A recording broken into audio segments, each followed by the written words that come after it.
Ketika orang berharap bahwa pada masa pemerintahan Jokowi II ini, Presiden Jokowi mampu memilih pembantu-pembantunya, ya saya dari awal sudah pesimis ketika nama-nama menteri itu diumumkan.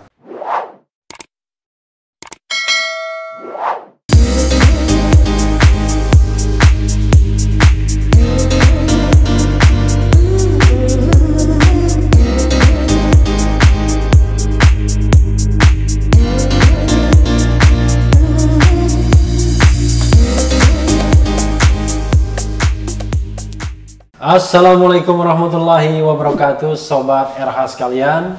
Jumpa lagi kita di channel yang keren ini, Keren Cadas. Kita hari ini mau uber sesuatu, bukan putusan Mahkamah Agung lagi. Karena walaupun pro dan kontranya masih berseliweran di mana-mana, hanya masyarakat mungkin sudah paham bahwa putusan tersebut kalau diterapkan pada Pilpres 2019 tidak ada pengaruhnya lagi. Karena pertama, putusan itu berlaku prospektif, dan kalaupun tidak prospektif, maka kemenangan Jokowi Ma'ruf memang sudah melebihi persyaratan, yaitu 50% plus 1 minimal, dan tersebar di minimal lebih dari separuh jumlah provinsi dengan perolehan suara minimal 20%. Nah, yang sekarang kita ingin uber adalah soal usul dari PKS, tepatnya Mardhani Alisera. Ini orang yang sering sekali membuat trending topik ya, mengenai isu-isu politik yang hangat. Usulnya adalah memangkas jumlah kementerian negara. Wah, ini penting ini ya. Mardhani PKS usul jumlah kementerian dipangkas jadi 20. Sekarang 34 ya, tidak termasuk dengan Jaksa Agung, Kapolri, dan beberapa pejabat setingkat menteri lainnya termasuk BIN. Hanya kementerian yang 34, dan itu diatur di dalam Undang-Undang tentang Kementerian Negara. Undang-Undang nomor 39 tahun 2008. Saya bacakan. Dilansir CNN Indonesia, Kamis 9 Juli 2020. Jadi lumayan ya, sudah 2 hari yang lalu, tetapi beritanya tetap penting. Di sini dikatakan anggota Komisi 2 DPR dari fraksi Partai Keadilan Sejahtera (PKS), Mardhani Alisera, mengusulkan agar kementerian yang kini berjumlah sebanyak 34 bisa dipangkas menjadi 20 kementerian. Dari awal saya teriak, saya usulin kementerian jumlahnya enggak 34, paling banyak 20, 15 lebih baik, kata Mardhani dalam tayangan Secret at Newsroom Set Room yang ditayangkan CNN Indonesia TV Kamis 9 Juli. Lebih lanjut, Mardhani memandang persoalan birokrasi yang ruwet kerap terjadi di Indonesia selama ini. Terlebih lagi, ia memandang banyak kementerian yang kurang melakukan koordinasi satu sama lain saat menangani virus corona atau COVID-19 belakangan ini. Karena itu, ia berharap Presiden Joko Widodo bisa mengambil momentum pandemi COVID-19 saat ini untuk menjalankan program reformasi birokrasi yang dijanjikan dalam Pilpres 2019. Mau gimana pun Pak Jokowi, permasalahan akut kita di birokrasi, dan birokrasi harus berani memotongnya, kata Mardhani. Mardhani memandang banyak kementerian yang tugas dan fungsinya bersinggungan satu sama lain bisa dilakukan penyatuan organisasi. Ia mencontohkan Kementerian Agraria dan Tata Ruang, Kementerian Pekerjaan Umum, dan Kementerian ESDM potensial untuk digabungkan. Wah, siap-siap ya para menterinya menciut, pegawainya gelisah ya. Selain itu, Mardhani juga mengusulkan agar Kementerian Perindustrian dan Kementerian Perdagangan bisa digabungkan. Sebab kedua kementerian itu memiliki kewenangan yang saling bergantung satu sama lain. Jangan sampai kita dagang nggak ada produk. Jangan sampai mens sana in corpore sano. Lo kesana gue kesono, kata Mardani. Luar biasa ya. Mens sana in corpore sano itu lo kesana gue kesono ya. Luar biasa ya. Padahal mens sana in corpore sano itu di dalam tubuh yang sehat terdapat jiwa yang kuat ya. Makanya di Indonesia Raya dikatakan bangunlah jiwanya, bangunlah badannya. Jadi jiwa dulu yang dibangun. Sebelumnya, Menteri Pendayagunaan Aparatur Negara dan Reformasi Birokrasi Cahyokumolo menyebut ada banyak lembaga negara yang potensial untuk dibubarkan oleh pemerintah. Meski demikian, Cahyo tak merinci lembaga atau komisi negara mana saja yang potensial untuk dibubarkan pemerintah. Kita ambil contoh, ada banyak yang bisa dipertimbangkan untuk dihapuskan, kata Cahyo saat menggelar rapat kerja dengan Komisi 2 DPR di Kompleks MPR DPR Senayan, Jakarta, Senin 6 Juli lalu. Oh, luar biasa ya. Jadi jumlah kementerian itu yang 34, Sobat RH sekalian, karena memang Undang-Undang Kementerian Negara ya, Undang-Undang tahun 2008 itu mengatur bahwa maksimal jumlah menteri itu adalah 34. Maksimal. Itu di luar jabatan-jabatan yang setingkat menteri ya. Seperti tadi Kepala BIN, Kepala Kepolisian Republik Indonesia atau Kapolri, Panglima Tentara Nasional Indonesia atau Panglima TNI, kemudian juga Jaksa Agung. Itu adalah jabatan-jabatan di luar kabinet sesungguhnya. Jadi mereka tidak harus ikut pensiun ketika kabinet berakhir. Tapi biasanya durasi mereka seperti Panglima TNI dan Kapolri sering disesuaikan. Nah, tetapi sekarang rupanya Tito Karnavian diakhiri sebagai Kapolri dan menjadi Menteri Dalam Negeri, padahal dia belum pensiun, terpaksa pensiun.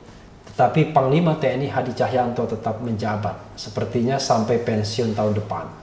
Entah pergantiannya sesuai dengan tradisi 5 Oktober tahun ini, dan sisanya masa persiapan pensiun, tapi intinya adalah memang tidak gabung, tidak serempak dengan pembubaran dan pembentukan kabinet yang baru. Jumlah 34 ini rupanya slotting yang diisi semua oleh Presiden Jokowi. Saking pusingnya kira-kira mana kementerian yang diadakan terlebih dulu, mana yang tidak perlu diadakan. Tapi ternyata akhirnya diadakan semua 34 kementerian itu. Karena memang banyak sekali nama-nama yang nitip dari partai politik pendukung, dari PDIP, dari Golkar, dari Nasdem, dari yang dapat kursi saja dulu, dari PKB, kemudian dari P3, lalu kemudian ada juga dari Hanura, tapi Hanura tidak dapat kursi. Dari Gerindra ada tambahan, walaupun Gerindra bukan partai pengusung, bahkan mengusung calon lain yang head to head dengan Presiden Jokowi, tapi Gerindra kemudian juga bergabung, bahkan calon presidennya sendiri juga ikut dijadikan menteri. Jadi bergabungnya Gerindra akan pasti mengurangi jumlah jatah kementerian bagi masing-masing partai politik. Coba bayangkan Sobat Era sekalian, kita ini bernegara ini mau apa sesungguhnya? Hanya sekedar menghadirkan seorang menteri di dalam jabatan tertentu, lalu kemudian partai politik memanfaatkan jabatan itu untuk keuntungan katakanlah kelompoknya, seperti isu yang dikemukakan oleh majalah Tempo misalnya, yang menyoroti Kementerian Kelautan dan Perikanan, bisnis-bisnis yang banyak melibatkan salah satu partai yang kebetulan partai tersebut partai yang dipercaya memimpin kementerian tersebut.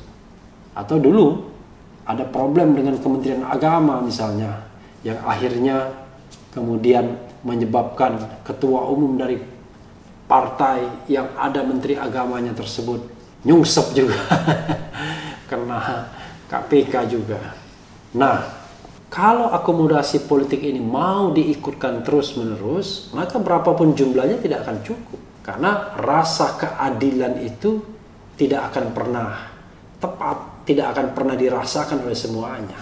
PDIP pasti akan merasakan bahwa dia harus mendapatkan porsi yang terbesar. Dan itu sudah dipidatokan Megawati sebelum pembentukan kabinet Jokowi II. Partai-partai lain juga merasa. Nasdem misalnya, awal-awal sangat kecewa sesungguhnya dengan pembentukan Kementerian Jilid 2 ini. Karena mereka tidak lagi menguasai kementerian yang strategis, yang sebenarnya bukan anggota kabinet menurut putusan MK beberapa tahun yang lalu, yaitu jabatan Jaksa Agung.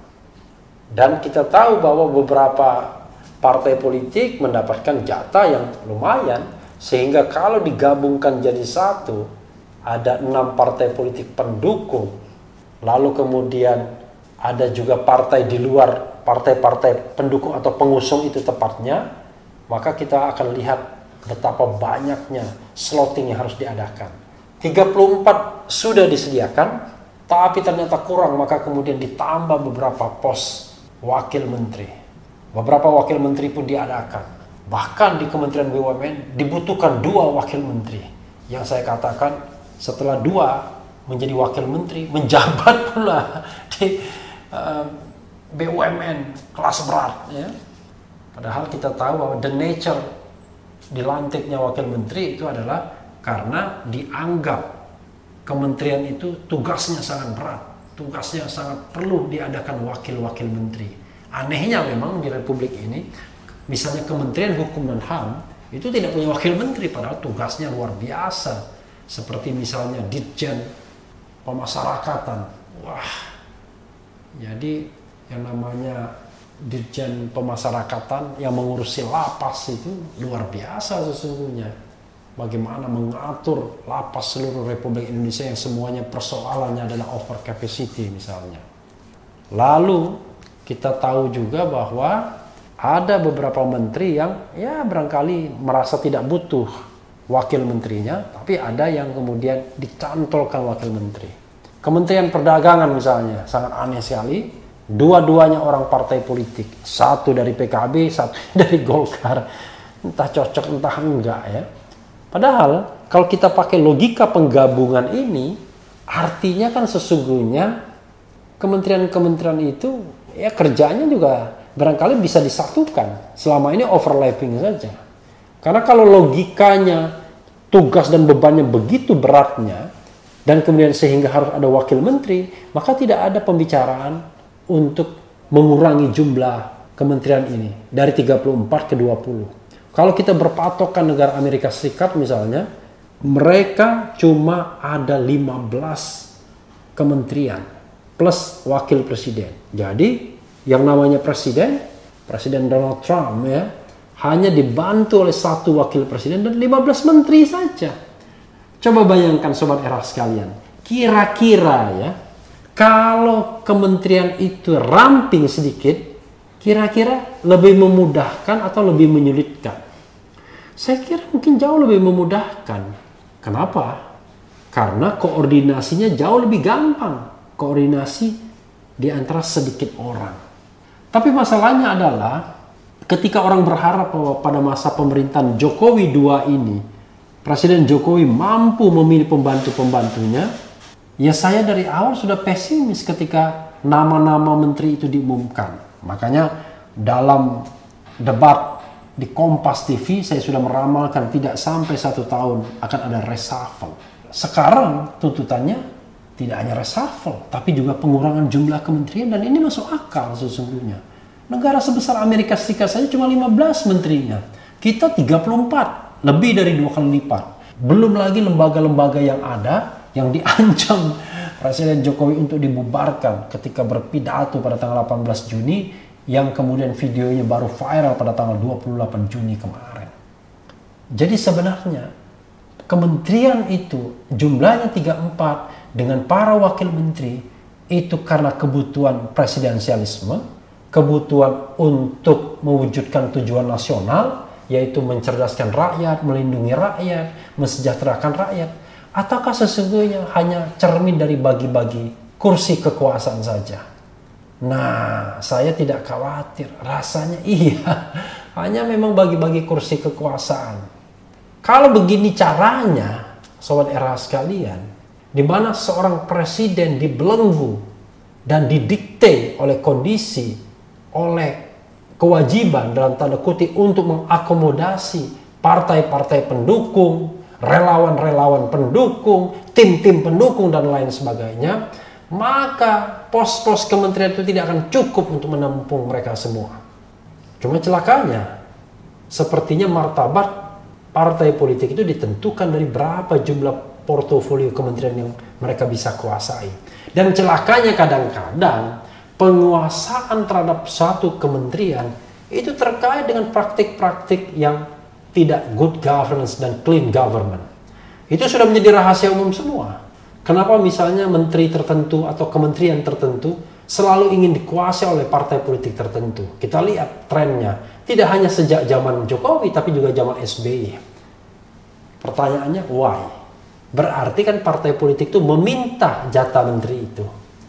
Lalu kenapa kemudian diminta? Paling tidak jaringannya sudah terbentuk. Nah, kalau kita bicara jaringannya sudah terbentuk, ini jaringan yang terkait dengan keuntungan partai politik dan juga bisa jadi keuntungan yang terkait dengan finansial, proyek-proyek, dan lain sebagainya. Kalau begini cara pendekatan kita, saya pesimistis. Tugas negara, tugas kementerian itu bisa dilaksanakan secara baik. Saya pesimistis bahwa kementerian yang ada menjadi agen perubahan, menjadi agen mengimplementasikan tujuan bernegara, menjadi agen di mana harapan rakyat ditaruh atau diletakkan. Yang terjadi adalah ya suara-suara pesimistis. Mereka ingin menduduki jabatan karena jabatan itu enak dan empuk. Bisa memberikan fasilitas bagi diri sendiri, bagi partai politik dan teman-teman juga. Tidak heran kelakuan yang sama juga terjadi di lembaga-lembaga lainnya. Sebagai contoh yang paling spektakuler adalah di MPR. Coba bayangkan, di MPR luar biasa. 9 partai politik plus 1 DPD semua punya keterwakilan di unsur pimpinan. 1 ketua dari Partai Golkar dan 9 wakil ketua. 1 dari DPD, kemudian 8 dari partai politik lainnya. Mulai dari PDIP sampai partai terkecil P3. Lalu buat apa banyaknya kursi pimpinan seperti itu? Toh sehari-hari mereka juga bertugas sebagai anggota DPR yang harus mempertanggungjawabkan mandat yang sudah diberikan rakyat di daerah pemilihan masing-masing. Saya pernah misalnya talkshow di televisi dengan salah seorang wakil ketua MPR. Saya lihat ketika datang ke acara dikawal oleh polisi, oleh patwal. Padahal dia diundang tidak dalam kapasitas sebagai wakil ketua MPR, karena isu yang akan dibahas adalah isu yang terkait dengan masalah di DPR, terkait dengan kewenangan DPR. Nah, dari sini saja kan ada konflik of interest. Jadi inputnya diberikan oleh MPR, tapi mengerjakan atau membicarakan tugas-tugas DPR. Kan sama saja katanya, orangnya sama. Enggak. Kalau kita bicara tentang konflik of interest, bicara tentang good governance, clean government, tidak boleh begitu. Sama seperti jumlah DPD misalnya. Di tengah kelesuan para anggota DPD, jumlah pimpinannya dinaikkan dari 3 menjadi 4 sekarang. Di DPR, saya lupa di DPR. Nanti kita cek lagi di DPR berapa.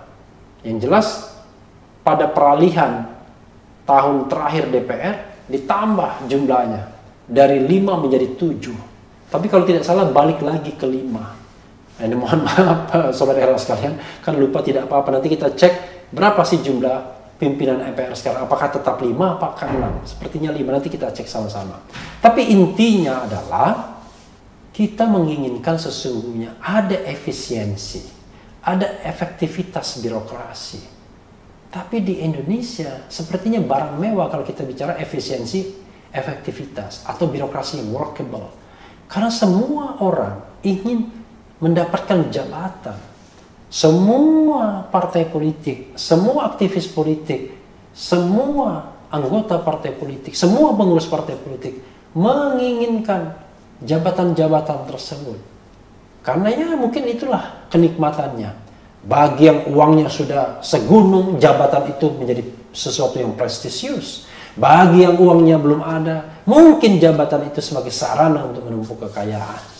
Kalau begitu masalahnya, bagaimana kita bisa mewujudkan tujuan nasional kita? Bagaimana negara atau pemerintah bisa mengemban amanah untuk mensejahterakan rakyat, memakmurkan rakyat, mendidik rakyat, mensejahterakan juga kemudian melindunginya.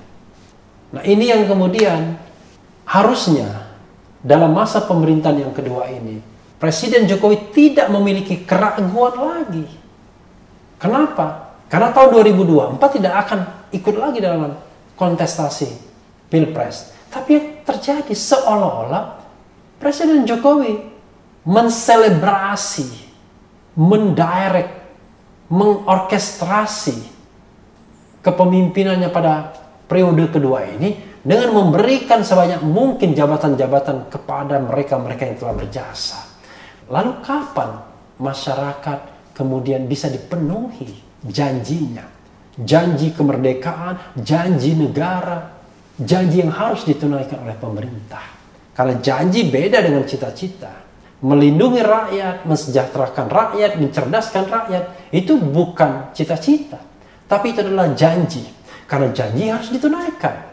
Yang menunaikannya terutama adalah negara, dalam hal ini pemerintah. Pemerintah itu primus inter paresnya dalam sistem pemerintahan presidensial adalah presiden. Dan presiden untuk mengimplementasikan semua itu dibantu oleh para menteri-menteri.